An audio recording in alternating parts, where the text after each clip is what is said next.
The grand hall shimmered beneath the weight of chandeliers and ceremony.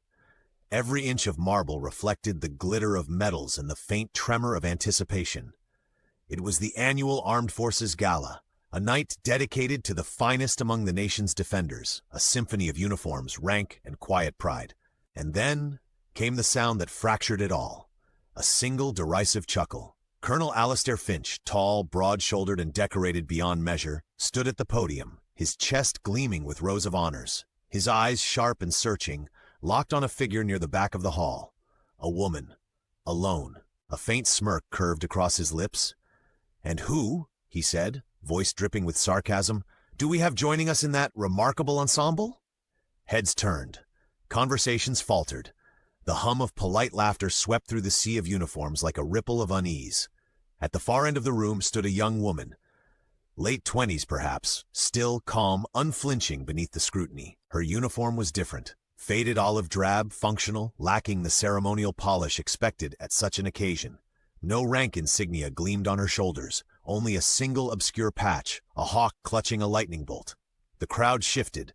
Polished shoes squeaked on marble as whispers spread. Who was she? Why was she here? Even among officers seasoned by war, discomfort crawled up their spines. This was not the place for mystery, not at the gala of order and hierarchy.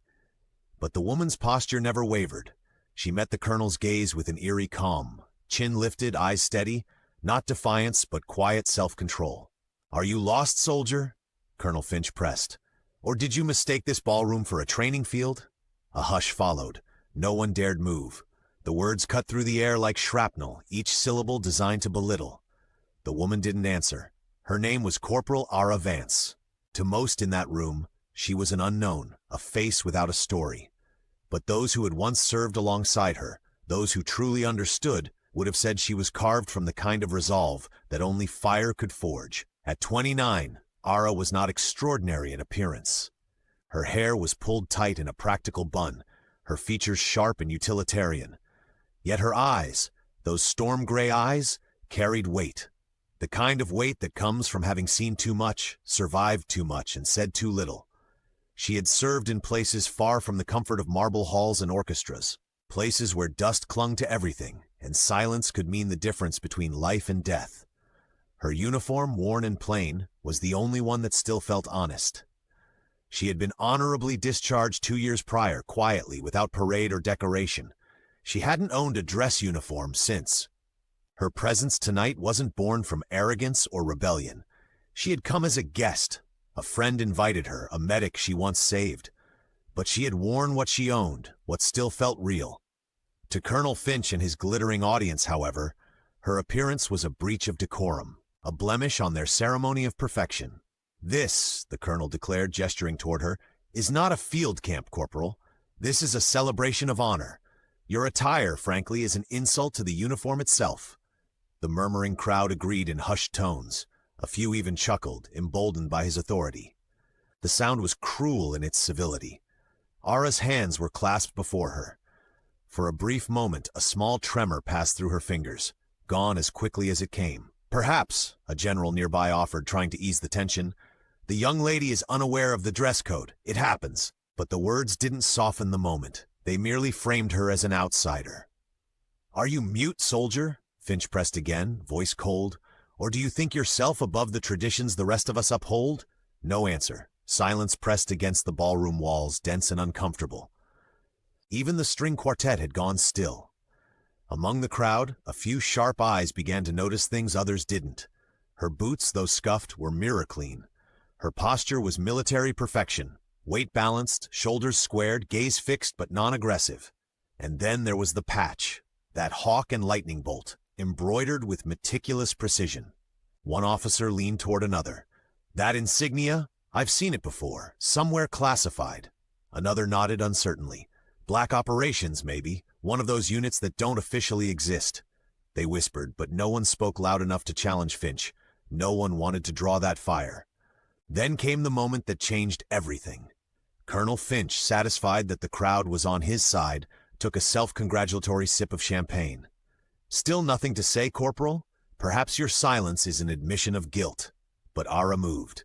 With deliberate calm, she unclasped a small, tarnished coin from her lapel. It was barely larger than a quarter. The metal was dull, aged by time and sweat. She turned it in her palm, revealing an engraving on its reverse. One word, resolute, and beneath it a line of coordinates. The colonel's smirk faded, his glass froze halfway to his lips. He knew those numbers.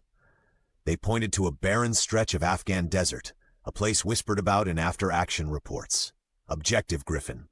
A classified rescue mission that was never publicly acknowledged. A mission only a handful of people in the entire military knew had even existed. Finch's jaw tightened. Before he could speak again, a voice came from behind the crowd. "Colonel," it said, deep and firm, carrying through the room. "I think you owe that soldier an apology." Every head turned. A tall man stepped forward, immaculate in his navy dress whites, a silver trident gleaming at his chest. His rank caught the light. Lieutenant Commander. The room recognized him immediately. A decorated Navy SEAL, respected and feared in equal measure. He walked forward with quiet authority, his gaze locked not on Finch, but on Ara. Then, in front of hundreds of stunned officers and civilians, he saluted her. A crisp, deliberate, perfect salute. The entire ballroom went still. You could have heard the heartbeat of the chandeliers. Finch blinked, uncertain. "Commander Miller," he began, voice trembling slightly. "What is the meaning of this?" Miller didn't answer him. His eyes never left Ara's. When he finally spoke, his voice carried the calm weight of absolute truth. "The uniform Corporal Vance is wearing," he said, "belongs to the Joint Special Operations Task Force 17, codename Resolute." A ripple of realization swept through the ranks. Even the highest brass turned pale. JSOTF 17. The task force that officially didn't exist. Whispers of their work circulated in classified halls. A Black Ops unit credited with impossible victories in hostile terrain. Men and women who operated without recognition, without medals, often without even names. "The coordinates on that coin," Miller continued, "mark the site of Operation Griffin. A rescue deemed impossible. A downed crew held deep behind enemy lines. Every prediction said they'd never make it out alive." He took a breath, his voice thick with emotion. "They made it because of her." Miller's words rolled through the hall like a quiet thunder. "Corporal Vance," he said, "was the team's intelligence and communications specialist. When their signal was jammed, she went outside the perimeter, under fire, to manually disable an enemy transmitter. She transmitted their coordinates with a handheld unit, while bleeding from shrapnel wounds. The crowd stood motionless. Her signal guided my extraction chopper," Miller continued softly. "Without that message, we'd have lost everyone. I was the pilot that night, and I owe my life and the lives of 6 men to Corporal Ara Vance." He reached into his pocket and drew out his own coin. Tarnished, identical. The same word, resolute. The hall erupted into stunned whispers, emotion rippling like heat off desert sand. The mocking faces from moments before now stared at Ara with awe, even shame. Colonel His once commanding presence now looked small beneath the enormity of truth. Miller turned toward the colonel and the crowd. "This woman," he said, voice rising with conviction, "didn't come here to be honored. She didn't even come for recognition. She came because someone she saved invited her. She wore the uniform that mattered to her, the one she bled in, and you mocked her for it." He looked back to Ara and saluted once more, his voice soft. "Welcome home, Corporal. You've more than earned your place here." And then something extraordinary happened. Colonel Finch, the same man who had humiliated her minutes earlier, straightened. His face pale, his eyes wet with shame, he too raised his hand. A salute. Hesitant at first, then firm, genuine. One by one, the others followed. Generals, admirals, captains, lieutenants. Every soldier in that ballroom stood and saluted Corporal Ara Vance. A sea of gleaming brass and polished metals, all honoring the one woman in a faded, patched uniform. The silence that followed was sacred. Then came the applause, soft at first, then swelling until the chandeliers trembled. It wasn't polite or performative. It was raw, unfiltered respect. Civilians stood, some wiping tears, as the entire room united in tribute. Ara didn't smile widely or bask in the moment. She stood tall, composed, her eyes shimmering just enough to betray the emotion beneath her steel. When the applause finally began to fade, Lieutenant Commander Miller extended his hand. "Corporal Vance," he said quietly, "thank you for everything." Ara met his gaze. "Just doing my duty, sir." The simplicity of her words struck deeper than any speech could. because she meant them. She hadn't come seeking validation. She had simply come as herself, a soldier who did what had to be done. Colonel Finch stepped forward next, his voice barely more than a whisper. "Corporal Vance, I was wrong, forgive me." She nodded once. No pride, no malice, just understanding. The kind that comes from having seen enough of human weakness to know that remorse, too, can be an act of courage. The night ended differently than it began. The laughter that had once mocked now echoed as applause that refused to die. What had started as humiliation transformed into something transcendent, a lesson etched into every heart present. Ara Vance reminded them all that true valor wears no ornament, that heroism isn't loud or decorated, it's quiet, disciplined, often unseen. It lives in the moments no one claps for, in the choices no one witnesses, in the sacrifices that never make the evening news.